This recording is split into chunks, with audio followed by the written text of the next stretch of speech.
Deuteronomy 20.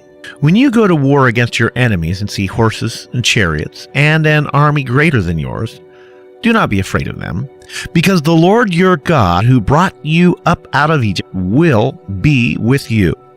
When you are about to go into battle, the priest shall come forward and address the army. He shall say, "Hear, O Israel, today you are going into battle against your enemies. Do not be faint-hearted or afraid. Do not be terrified or give way to panic before them. For the Lord your God is the one who goes with you to fight for you against your enemies and to give you victory." The officer shall say to the army, "Has anyone built a new house and not dedicated it? Let him go home, or he may die in battle and someone else may dedicate it. Has anyone planted a vineyard and not begun to enjoy it? Let him go home, or he may die in battle and someone else enjoy it. Has anyone become pledged to a woman and not married her? Let him go home, or he may die in battle and someone else may marry her." Then the officer shall add, "Is any man afraid or faint-hearted? Let him go home, so that his brothers will not become disheartened too." When the officers have finished speaking to the army, they shall appoint commanders over it.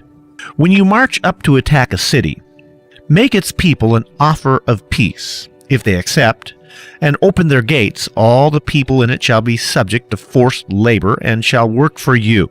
If they refuse to make peace and they engage you in battle, lay siege to that city. When the Lord your God delivers it into your hand, put to the sword all the men in it.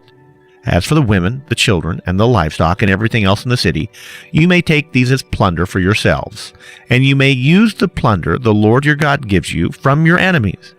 This is how you are to treat all the cities that are at a distance from you and do not belong to the nations nearby.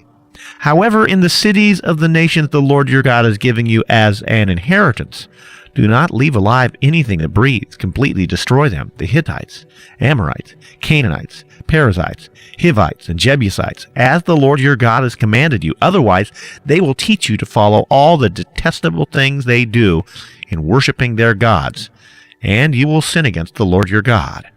When you lay siege to a city for a long time, fighting against it to capture it, do not destroy its trees by putting an axe to them, because you can eat their fruit.